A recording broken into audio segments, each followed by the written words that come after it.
ताप्ती ने भी सूर्य नारायण भगवान से पूछ लिया, पिताजी आप जब सारी दुनिया में प्रकाश फैलाते हो, आपका शरीर जब इतना तपता होगा तो शीतलता कौन देता होगा? तब शंकर भगवान ने तुरंत कहा, जब कोई भक्त एक लोटा पानी लेकर शंकर पर चढ़ाता है और वो शंकर का चढ़ा हुआ जल गोल जलाधारी से निकल कर चरण से सबसे पहले नीचे की ओर जब आता है, मात्र एक बीते की दूरी पर वो पानी जब बहता हुआ आता है, सूर्य नारायण कहते हैं वो जल मुझे मिलता है और मेरे शरीर की तपन समाप्त हो जाती है। जरा देखिए, लिंग पुराण में उठाकर देखिए, स्कंद पुराण को उठाकर देखिए, और दोनों पुराणों का वर्णन स्पष्ट कर रहा है कि भगवान सूर्य नारायण, इसलिए शायद यही शास्त्र वर्णन करता है, इसीलिए शायद शिव महापुराण में स्पष्ट किया गया कि शंकर की पंचायत में सूर्य भी विराजमान है।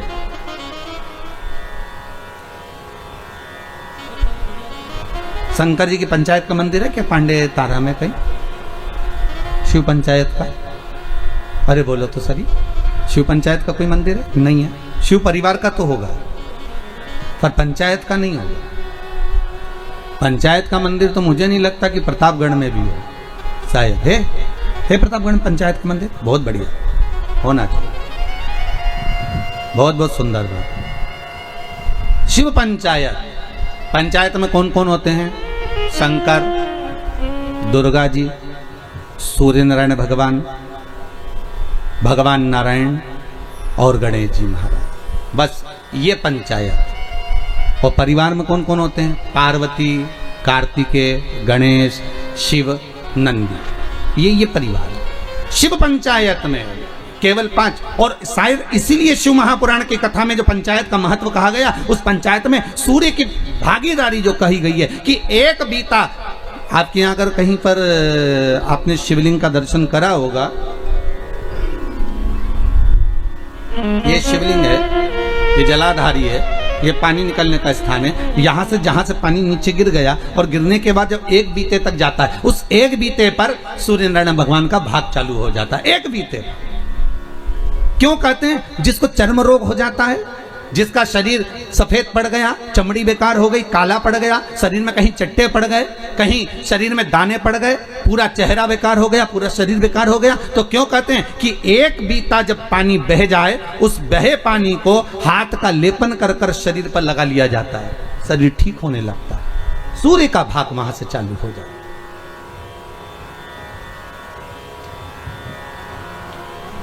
शिव पंचायत का बड़ा महत्व है महाराज जी। अगर आप लोगों ने लिंग पुराण पढ़ी होगी या शिव महापुराण पढ़ी होगी तो उसका बड़ा महत्व है महाराज। कहते हैं अदालत में अगर कोई केस चल रहा है, चाहे वो नौकरी से जुड़ा हुआ हो, चाहे सर्विस से जुड़ा हुआ हो, चाहे प्रॉपर्टी से जुड़ा हुआ हो, अदालत में अगर कोई केस चल रहा है और बहुत समय से चल रहा है और उसकी कोई सफलता नहीं मिल रही, कोई सफलता नहीं मिल रही, तो शिव पंचायत के मंदिर में जाकर महाराज 5 पुष्प, एक एक पुष्प एक एक देवता देवी को समर्पित कर दो और उनके चरण में मक्खन का लेपन कर दो। काय का लेपन करना है? माखन का लेपन कर दो और 5 देवताओं के सामने चौमुखी 5 दिए लगा, 4 बत्ती के घी के, गाय के घी के, एक एक देवता के सामने एक एक दिया लगाओ पंचायत का, और काम ना कर कर वापिस लौट कर आ जाइए। वो केस विजयता अगर देगा तो आपके पक्ष में ही देगा, हार नहीं सकते। शिव पंचायत का बहुत प्रबल भाव है महाराज, शिव पंचायत कोई साधारण नहीं होती।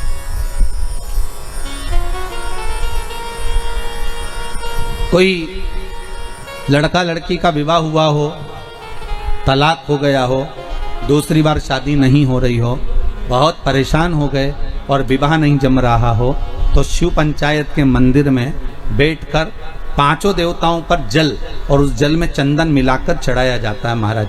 केवल 3 प्रदोष चढ़ा देते हैं, चौथी प्रदोष तक तो बाबा कृपा ही कर देता है महाराज। शिव पंचायत का इतना महत्व है, शिव पंचायत कोई साधारण नहीं होती महाराज। शिव पंचायत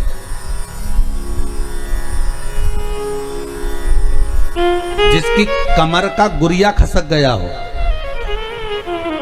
या घुटने की हड्डी खसक गई हो, या हाथ पैर कहीं की भी कोई हड्डी खसक गई है महाराज, और डॉक्टर अपना काम कर रहे हैं, गुड़िया नहीं जम रहा, और आपको केवल दवाई से ही अच्छे होना है, तो मूंग, हरी जो मूंग होती है वो शिव पंचायत के मंदिर में कम से कम 5 या 7 दिन तक चढ़ाएं, उसी मूंग को वापस उठा कर लाएं और उसको सुबह सुबह पानी में गलाकर खाना चालू कर दे। बाबा चाहेगा तो 15 दिन नहीं लगते, गुड़िया अपनी जगह पर बैठ जाता। शिव पंचायत, शिव पंचायत का बड़ा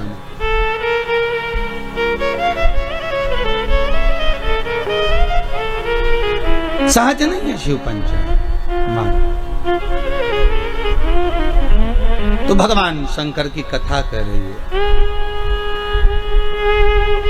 अगर कहा मान लो मैंने कह दिया, ताप्ती कहती है मैं पिताजी से पूछूं, तो पिता से कहा पिताजी आपके शरीर पर इतनी ताप पड़ती है, ए बाबुल ए पिता। ताप्ती छोटी थी तो कह देती थी पिता से तुरंत जाकर। छोटी बेटी में और बड़ी बेटी में अंतर होता है, बड़ी बेटी मर्यादा में रहती है, बोलती कम है, और छोटी तो तड़ तड़ बोल बुला के बोझ जाए। उसको जो बोलना है ना छोटी को, वो तो बोल देगी, वो रुकती नहीं है। बहनों में यही भाव है, बहनों में जो बड़ी बहन होती है ना वो थोड़ी शांत रहती, शीतल रहती, और छोटी वो तो 2 मिनट, जी जी तू चुप रहे, मैं सब बोल दूंगी, बस बात इतनी। तू तो ये बता लड़का पसंद है कि नहीं है, जुमाने का देखा, तो वो कह दे नहीं इतना कोई बस, तो तू क्या करना, तू शांति बैठ, बाकी सब मैं निपटा दूंगा। और छोटी गई, मम्मी हाँ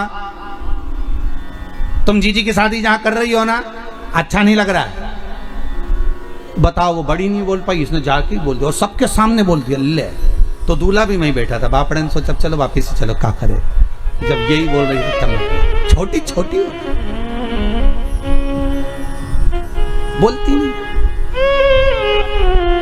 बड़ी बोलेगी नहीं, और छोटी तुरंत हो बोला बोल चली बस जा।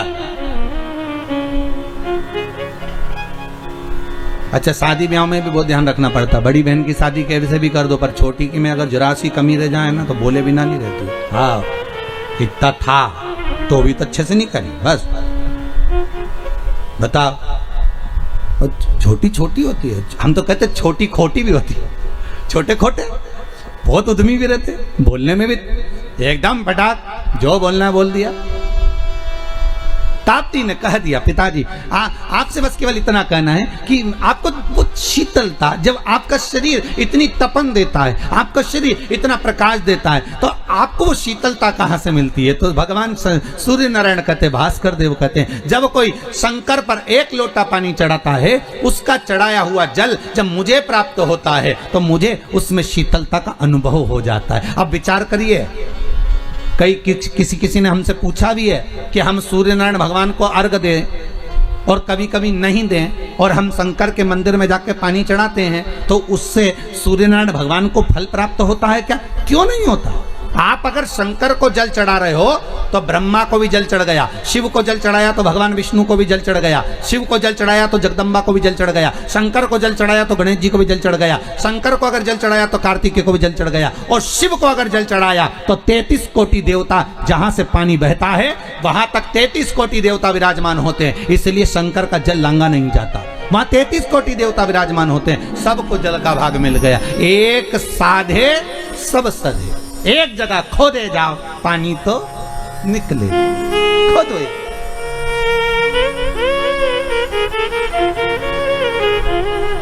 मिल गया।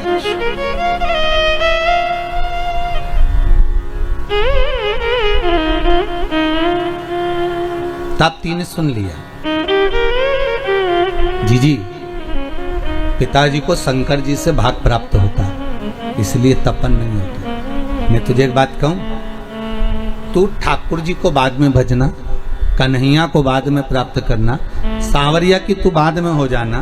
पहले एक निवेदन करती हूं, पहले शंकर का अनुमोदन कर, शिव का अनुमोदन, शिव का स्मरण, हाँ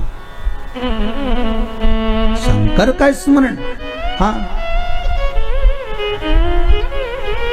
यमुना जी बोली पर पिता से मेरे को ये पूछना पड़ेगा कि मैं शिव का स्मरण तो करूंगी, जब तो करूंगी तब तो करूंगी, पर फल कहां मिलेगा? फल कहां मिलेगा? बहुत ध्यान दीजिएगा महाराज, शिव महापुराण की कथा कहती है देवलोक में कितना भी अच्छा काम कर लेना उसका कोई फल नहीं मिलता। फिर से बोलो एक बार, किस लोक में? देवलोक में। देवलोक में जाकर तुम भगवान का भजन करोगे उसका कोई फल नहीं मिलेगा। बहुत ध्यान दीजिएगा। देवलोक में जाकर तुम कथा सुनोगे उसका कोई फल नहीं मिलेगा। देवलोक में जाकर तुम दान दोगे उसका कोई फल नहीं मिलेगा। देवलोक में जाकर तुम एकादशी का व्रत करोगे उसका कोई फल नहीं मिलेगा। देवलोक में जाकर तुम चाहे अन्न दान करो, वस्त्र दान करो, स्वर्ण दान करो, मुद्रा दान करो, कन्या दान करो, गौ दान करो, उसका कोई फल नहीं होगा। फल केवल मृत्यु लोक में ही मिलता है। तो यमुना जी ने पूछा अपने ताप्ती से, और ताप्ती के साथ संध्या देवी से, और सूर्य नारायण की साक्षी थी। आज पहली बार यमुना मैया मुख से शब्द निकाल कर कहती है, पिताजी मैं अगर शंकर की पूजन करूंगी तो मुझे फल मिलेगा क्या देवलोक में? अरे किस्मत वाले हो मृत्यु लोक में रहने वाले। इस पृथ्वी पर जन्म अगर तुम्हारा हुआ है तो तुम किस्मत वाले हो। इस भूमंडल पर अगर आप पैदा हुए तो किस्मत वाले हो। सूर्य नारायण भगवान के शब्द सुनिएगा कि सूर्य नारायण भगवान क्या कर रहे हैं। सूर्य देवता कहते हैं, सुन यमुना ए कालंदी ए यमुना, सुन यमुना ए संध्या की पुत्री, ए भास्कर की पुत्री, सुनो। इस देवलोक में चाहे तुम उपास कर लो, दान कर लो, पुण्य कर लो, सत्कर्म कर लो, उसका कोई फल तुम्हें नहीं मिलेगा। अगर तुम्हें फल चाहिए तो तुम्हें मृत्यु लोक में जाना पड़ेगा। तो यमुना जी बोली, पिताजी मैं मृत्यु लोक में जाऊंगी और वहां अगर मैं तप साधना करूंगी तो मुझे फल मिलेगा? क्यों नहीं मिलेगा? मृत्यु लोक की भूमि केवल एक ऐसी भूमि है। देवलोक में देवता बसते हैं, मृत्यु लोक में महादेव बसता है। मृत्यु लोक की भूमि केवल एक ऐसी भूमि है जहां पर अगर व्यक्ति थोड़ा सा भी भजन करता है, पुण्य करता है, दान करता है, सत्कर्म करता है, नाम जाप करता है, तो उसका किया गया फल उसको तुरंत प्राप्त हो जाता है। कथा के दूसरे दिन की कथा याद करिए। आपको कहा था एक व्यक्ति इतना कंजूस था, उसने केवल कचरे का दान दिया था, और सांप अंदर आ रहा है और वो कचरा उसको रोक रहा है। हमारा किया गया दान, हमारा किया गया पुण्य, हमारा किया गया सत्कर्म, हमारा किया गया भजन, हमारे द्वारा किया गया गौ माता को दान, हमारे द्वारा किया गया मंदिर निर्माण में दान, हमारे द्वारा किया गया वृद्धजन को दान, हमारे द्वारा किया गया ब्राह्मण भोज को दान, हमने जो दान करा, चाहे कन्या को, गौ को, जिस रूप में दान करा, हमारा करा दान हमारे सामने आकर एक ना एक दिन खड़ा जरूर होता है। चाहे तुम्हारे को वेंटिलेटर पर ले जाकर भी अगर पटक दिया जाए तो तुम्हारा किया गया दान वहां भी आकर खड़ा हो जाएगा और वेंटिलेटर से उठाकर वापस घर पर लेकर आ जाएगा। ये वो दान, वो सत्कर्म, वो पुण्य तुम्हारे सामने आएगा, कोई दूसरा नहीं।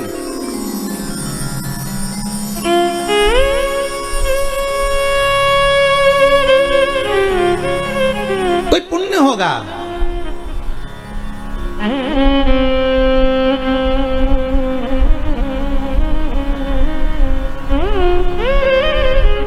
अरे उस क्षण को याद करो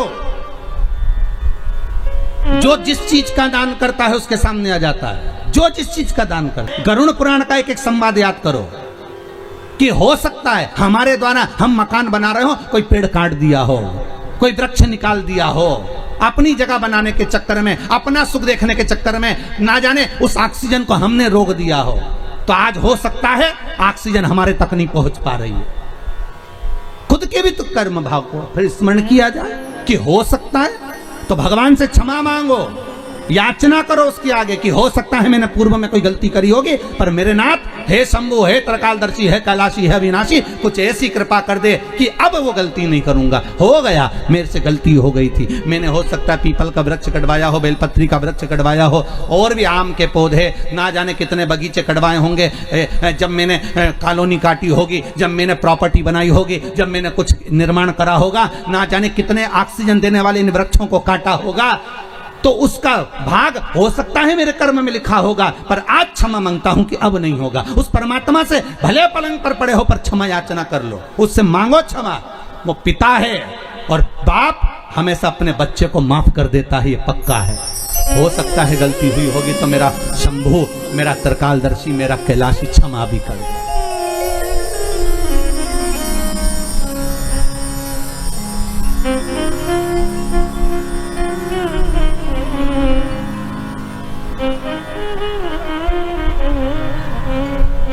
के लिए आतुरता। हो सकता है हमारा पुण्य, हमारा करा गया सत्कर्म, हमारा करा गया पुण्य हमारे सामने आता है, और हमारे द्वारा किया गया पाप कर्म भी हमारे सामने आता है। पाप कर्म भी हमारे सामने आता है।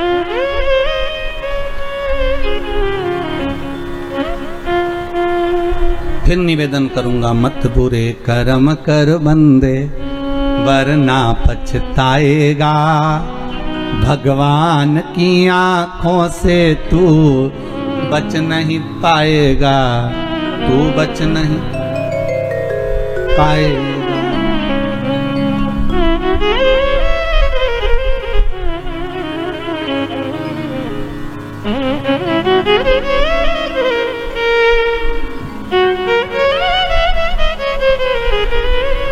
आज एक हमारे भुसावल महाराष्ट्र के एक शिष्य हैं, वो पुलिस में सर्विस करते हैं, ठीक है। तो रणवीर जी करके उनका नाम है। उन्होंने एक प्रश्न किया है व्हाट्सएप पर। प्रश्न बहुत सारे होते हैं, तो उन्होंने श्योर प्रश्न भेजा होगा, वहाँ से हमारे पास आया कि गुरुदेव, जब इतनी बड़ी महामारी चल रही है, इतना बड़ा क्रम चल रहा है, उसके बाद में भी सब अपने अपने घर में बैठे रहते हैं, पर पुलिस वालों को बेचारों को बाहर लगाया जाता है। हम पुलिस में सर्विस करते हैं और हम कोई बाहर लगाते हैं। हर जरा सी भी समस्या होगी तो पहले पुलिस बाहर खड़ी होगी। युद्ध भी हो रहा है तो उन्हीं को लगाया जाता है, दंगा भी हो तो उन्हीं को आओ आगे, कोई हड़ताल भी करे तो उन्हीं को आगे रखा जाए, बीमारी भी है तो तुम ही आगे आओ। तो ऐसा हमारे साथ क्यों होता है? तो हमने उनको लिखकर भेजा है कि जब अमृत निकला था तो वो कलश जो था ना, उसका भाग अमृत तो सबने पी लिया था, पर जो खाली जो लोटा था ना, वो तुम्हारे खाते में आ गया था। और तुम्हारे खाते में जब वो खाली लोटा आया, पर दुनिया के लोगों ने देख लिया कि लोटा इन्हीं की है मिला है, तो अमृत इन्हीं ने पिया है। तो सबको लगता है कि इनने अमृत पी रखा है, इसलिए इनको आगे खड़ा कर दो। वो लोटा तुम्हारे पास में है, भले अमृत दुनिया ने पिया हो, पर लोटा तुम्हारे पास है। तो दुनिया ये जानती है कि इनने अमृत तत्व को पी रखा है, इसलिए इनको आगे रखा जाए। और विश्वास रखकर जब आप आगे बढ़ते हो, विक्रम जी, हमने उनको कहा, जब आप आगे बढ़ते हो विश्वास रखकर, तो बाबा भी तुम्हारा साथ देता है। तुम घबराना नहीं। अगर महामारी में भी अगर आज आप सामने आकर सेवा दे रही है पुलिस प्रशासन, गवर्नमेंट, सरकार, डॉक्टर, सिस्टर, ये आदिक आदिक जितने आगे आकर अगर सेवा दे रहे हैं, तो आपका साथ देने वाला वो शंभू बैठा है। बस आप सत्कर्म करना, उसका ध्यान अच्छे से करना, उसका स्मरण अच्छे से, वो सुख देगा, वो आनंद देगा। तुम्हें स्वयं भगवान की अमृत नाम मिल गया है, तो फिर क्या टेंशन, क्या चिंता? सुख का भान हो, आनंद की अनुभूति हो। यमुना कह रही है कि मैं जाऊं। पिताजी, अगर आप कहते हो कि पृथ्वी पर जाने पर ही फल मिलता है, देवलोक में करा हुआ कोई भी कर्म का फल नहीं है, पृथ्वी पर जाकर किए गए कर्म का फल है, तो मैं पृथ्वी पर जाना चाहती हूँ। भगवान सूर्यनारायण का तू पृथ्वी पर कहाँ जाएगी, किस जगह पर जाएगी और किसका भजन करेगी? तो सूर्यनारायण भगवान के सामने यमुना जी कहती है, बस जिस शंकर की आराधना मेरे पिता करते हैं, उस शंकर का अनुमोदन मैं करूंगी। किस लिए करेगी? बस मेरा जो स्वरूप है गोरा, मुझे श्याम बनाना है, श्याम के साथ में रहना है, तो मैं कहाँ जाऊं? भगवान सूर्यनारायण ने कहा, मेरे ही द्वारा निर्मित है कालिंदगिरी पर्वत, मेरा ही एक स्वरूप है। कौन सा पर्वत? क्या नाम था? कालिंदगिरी। कालिंदगिरी पर्वत मेरा एक स्वरूप है। यमुना, जाओ भूमंडल पर, तुम वहां जाकर तप साधना करो। कालिंदगिरी पर्वत पर यमुना जी चली गई, 12 वर्ष की थी, तप साधना में जो लगी, ऐसी तप साधना करी शंकर भगवान की, ऐसी तप साधना करी, ऐसी तप साधना करी, शंकर भगवान आ गए, कालिंदी मांग तुझे क्या चाहिए? कालिंदी? यमुना जी कहती मेरा नाम यमुना है। शिव कह रहे नहीं, तो कालिंदगिरी पर्वत पर बैठकर तप करिए, तेरा नाम कालिंदी होगा। बोल तुझे क्या चाहिए? यमुना जी कहती हैं बस इतना कर दीजिए कि मैं जिस शाम का भजन करती हूँ उसके जैसा कलर कर दीजिए। शंकर भगवान ने कहा उसके जैसा बनने के लिए तुझे एक काम करना पड़ेगा। क्या? जल के रूप में तू प्रवाहित होगी और मैं उस जल में एक डुबकी लगाकर बाहर निकलूंगा तो मेरा कलर तुझे प्राप्त हो जाएगा, मेरी भस्म तुझे प्राप्त हो जाएगी। जैसे ही भस्म तुझे मिलेगी तो श्याम वर्ण धारण कर लेगी। और यमुना ने तप साधना करते हुए जल का वेग लिया और उस जल में स्वयं शंकर भगवान ने बैठकर भगवान नारायण का स्मरण करा तो भगवान का जो भस्म थी वो यमुना जी को प्राप्त होकर यमुना का कलर श्याम हो गया, श्याम यमुना हो गया। और यमुना का कलर जब श्याम हुआ, वही यमुना भ्रमण करती करती करती करती जब आगे बढ़ती बढ़ती ब्रजमंडल में पहुंच गई। ब्रजमंडल में पहुंचने के बाद भी यमुना का मन स्थिर नहीं हुआ। वो सांवरा कब मिलेगा, वो सांवरा कब मिलेगा? तो क्या द्वापर तो आन दो, द्वापर तो आन दो। ये कब की कथा है? ये कथा कब की है? सत्ययुग की।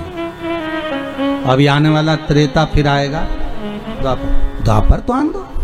तो द्वापर आएगा तब तो कृष्ण आएगा, तब तक मैं ऐसे ही बहती रहूंगी जल वेग में। हाँ, क्या चाहती हो बोलो?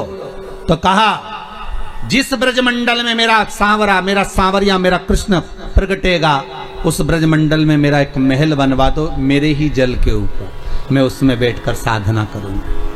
यमुना के जल के ऊपर ही एक महल बनाया गया। उस महल में बैठकर यमुना 12 वर्ष की कन्या जब तप साधना में लीन हो गई, कई युग निकल गए। कहते हैं सतयुग गया, त्रेता गया, द्वापर आ गया और यमुना उस कक्ष से, उस कुंज से, उस कमरे से, उस भवन से बाहर नहीं निकली। यमुना तप करती रही और आखिरी में जब यमुना को सूचना मिल गई कि सांवरा प्रकट होकर मेरे घाट के नजदीक में आ गया, पहली बार जब ठाकुर छोटी सी अवस्था धारण कर कर बाहर आए तो वही उस कुंज में, उस भवन में प्रवेश कर गए और यमुना जी का हाथ पकड़ा और भगवान कृष्ण खुद यमुना को निकालकर उस भवन से बाहर लेकर आ गए। यमुना को देखकर सांवरिया बोले तू तो मेरे जैसी दिखती है,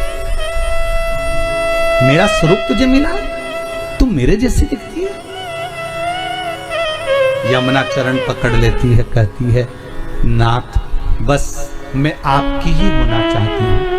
भगवान ने कहा चिंता मत कर, अभी नहीं, जब मैं बड़ा हो जाऊंगा, मथुरा छोड़ दूंगा, जब मथुरा से जाऊंगा तब कालंदी तुझे लेकर द्वारका जाऊंगा, तू मेरे साथ चलना, मेरी पटरानी बनकर बैठी। जब तक अटकेलियां यहीं करेंगे, यहीं विराजेंगे। सहजता नहीं है यहां।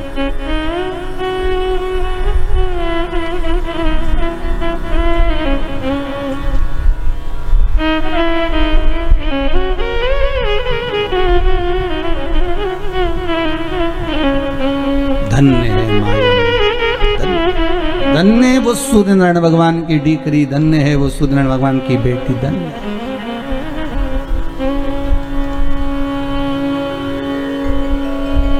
धन्य साधारण नहीं।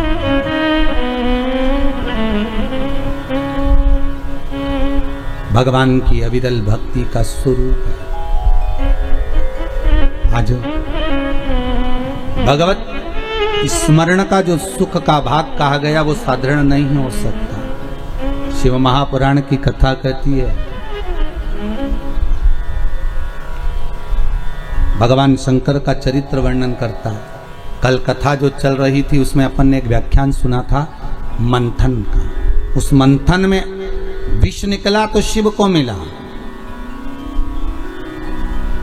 अमृत निकला तो देवताओं को मिला, और देवता अमृत पाने के बाद भी उनकी अभिमतता इतनी बढ़ गई थी कि वो भगवान शंकर के सामने खड़े होकर कहते हैं कि आपने विष पिया तो कौन सा बड़ा काम किया। देखिएगा जरा, संबोधन देखिएगा। जब धन का मद आ जाता है, जैसे बाणासुर के पास आ गया था,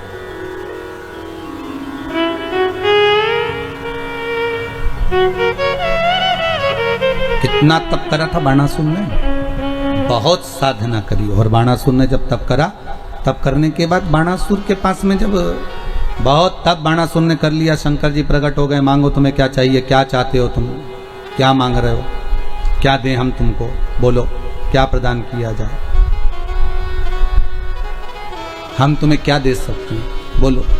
बाणासुर ने कहा अगर आप हमें देना चाहते हैं तो हमारे 1000 हाथ कर दीजिए। शिव जी ने कहा ठीक है, 1000 हाथ दे दिए। अब 1000 हाथ मिल गए तो बाणासुर जहां युद्ध करने जाते वहां विजय होकर आ जाते। अब बाणासुर को लगता कि बताओ मेरे इतने हाथ, अब तो कोई मेरे से युद्ध करना ही पसंद नहीं करता। अब हाथ खुजाते बाणासुर के, तो एक दिन शंकर जी के पास ही पहुंच गया। शंकर जी से बोला भोलेनाथ भोलेनाथ। शंकर जी बोले बोलो क्या बात है, अब फिर वापिस आ गए तुम, क्या मांगना चाहते? मांगना नहीं है, आपके साथ युद्ध करना है। शंकर जी ने पूछा मेरे साथ युद्ध काहे को? तो बाणासुर कहते हैं अब मेरे इतने हाथ देखकर कोई मुझसे युद्ध ही नहीं लड़ता, सब मेरे सामने हार जाते हैं। अब मेरे से कोई युद्ध लड़ने वाला चाहिए, तो युद्ध लड़ने वाला कोई दूसरा नहीं, तुम मेरे सामने युद्ध करने आओ। शंकर भगवान बैठे थे, पार्वती मैया की आंखों में अश्रु भर गए। माँ जगत जननी जगदम्बा रो पड़ी। शिवजी ने पूछा पार्वती तू क्यों रो रही है? पार्वती जी कहती हैं आप कहते थे कि बाणासुर तो मेरा शिष्य है, बाणासुर तो मेरा गण है, बाणासुर तो मेरा द्वारपाल है, और ये बाणासुर तो हाथ सामने आकर कह रहा है कि तुम युद्ध लड़ो, मेरे को तुमसे युद्ध लड़ना है। पार्वती चिंता मत कर, चिंता नहीं करना, अपने को टेंशन नहीं लेना हो, है कि चिंता करना। जरा जरा सी बात में तू रोने बैठ जाती है टेंशन लेकर। अब नारी का स्वभाव है, स्त्री है। आप में भी कई माताएं ऐसी होंगी, जरा सी बात टेंशन आ जाए तो रोने बैठ जाए बेचारी को, कहीं फिर टेंशन आ जाए, फिर अब नारी का स्वभाव है, उसको हो जाता है ऐसा भाव प्रकट हो जाए।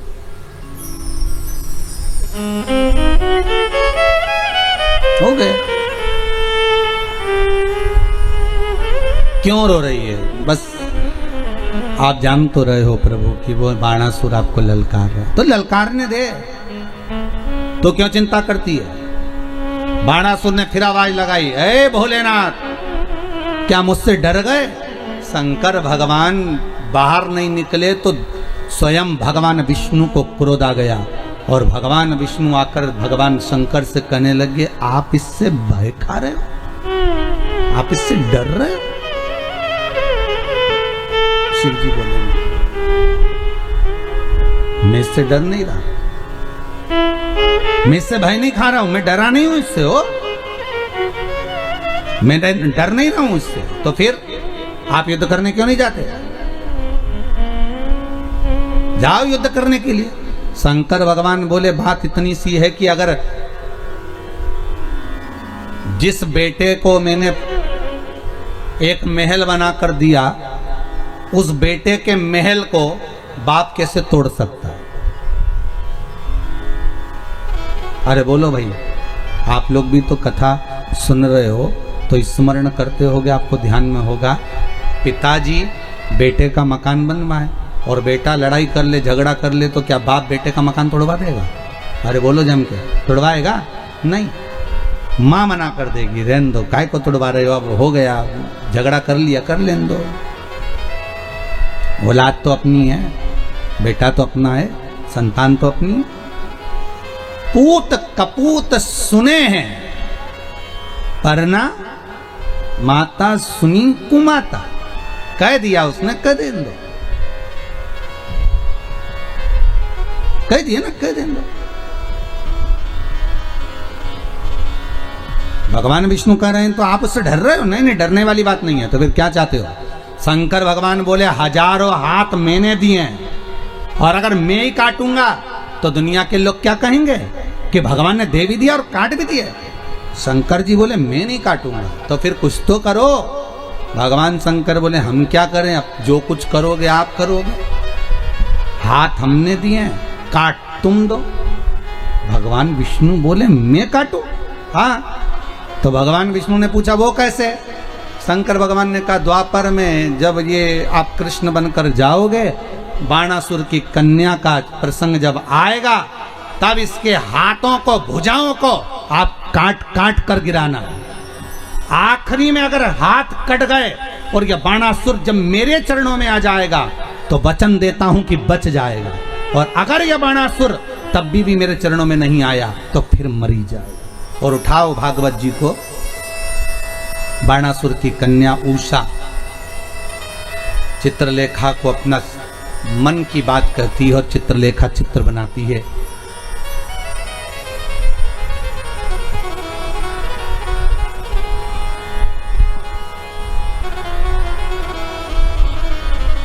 और वो अनिरुद्ध का जब चित्र निर्माण करती है और कहती है मुझे यही चाहिए।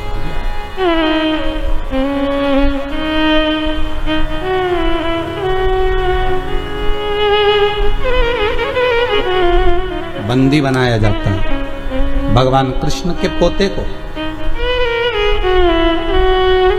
और युद्ध प्रारंभ होता है। बाणासुर जब चले तो शंकर भगवान से कहा आपने वर दिया था मुझे, जब कहीं युद्ध करने के लिए जाओगे तो शंकर भी तुम्हारे साथ युद्ध करने जाएगा, आप मेरे साथ युद्ध करने चलो। बाणासुर का भगवान शंकर बोले कि मैंने एक बात कही थी याद कर, युद्ध तो करूंगा पर युद्ध के मैदान में अगर मेरा रथ खंडित हो गया तो मैं युद्ध नहीं लड़ूंगा, मैं चलता हूं युद्ध करने के लिए। शंकर भगवान तो बाणासुर कहते किसकी हिम्मत जो आपके रथ को खंडित कर दे, चलिए। भगवान ने नंदी को बुलाया और रथ पर भगवान शंकर चढ़ गए, इधर बाणासुर चढ़ गए। जो सामने रथ पहुंचा तो सामने द्वारकाधीश, बलराम, अर्जुन सब थे, इधर शंकर भगवान बाणासुर थे, उधर द्वारकानाथ हंस दिए भगवान शंकर को देखकर, शंकर भी मुस्कुरा दिए द्वारकानाथ को देखकर कि वाह प्रभु आज आप मेरे सामने युद्ध करने आए हो। शंकर भगवान बोले युद्ध करने नहीं आए, पुरानी हिसाब किताब करना है, हाथ तुम्हारे हाथों से कटवाना, हाथ हमारे हाथों से। हाँ परंतु दिक्कत एक ही है ना प्रभु, बाणासुर ने कहा है आप मेरी ओर से युद्ध लड़ोगे तो आपको तो लड़ना पड़ेगा। तो शंकर भगवान बोले तुम काय को चिंता करते हो द्वारकानाथ, अगर इधर शंकर है तो उधर भी शंकर है। तुम जो रथ लेकर आए हो वो अर्जुन का है, और अर्जुन के रथ पर जो ध्वजा लगी है उसमें हनुमान बैठा है, और हनुमान मेरा ही प्रतीक है। चतुरता तुम्हें करना है। द्वारकानाथ समझ गए अब क्या करना है, और युद्ध प्रारंभ होने वाला था। इतने में भगवान कृष्ण ने हनुमान को बुलाया, हनुमान इधर आओ। हनुमान जी बोले प्रभु, बोलिए प्रभु। हनुमान जी इधर आओ जरा। हनुमान जी बोले नाथ, राम अवतार में तुमने बहुत साथ दिया हनुमान, अब मुझे कृष्ण अवतार में साथ चाहिए। जी प्रभु बोलो क्या करना पड़ेगा। कुछ नहीं करना, राम अवतार में तुमने खूब युद्ध लड़ा, अब की बार युद्ध नहीं लड़ना, अब युद्ध नहीं लड़ना। तो फिर क्या करना है, बस अष्ट सिद्धि नवनिधि के दाता, असबर दीन जानकी माता, राम रसायन तुम्हारे पासा। एक रसायन तुम्हारे पास में है, वो भगवान के नाम का है। तुम ऐसी बुद्धि के देव हो, तुम ये बताओ कि शंकर भगवान का रथ कैसे टूटे। तो हनुमान जी बोले इतनी सी बात, इतनी सी बात 2 मिनट में टूटेगा। वो कैसे, द्वारकानाथ ने पूछा। हनुमान जी बोले आप मुझे आज्ञा दो मैं भंवरा बन जाऊं। भंवरा? हाँ।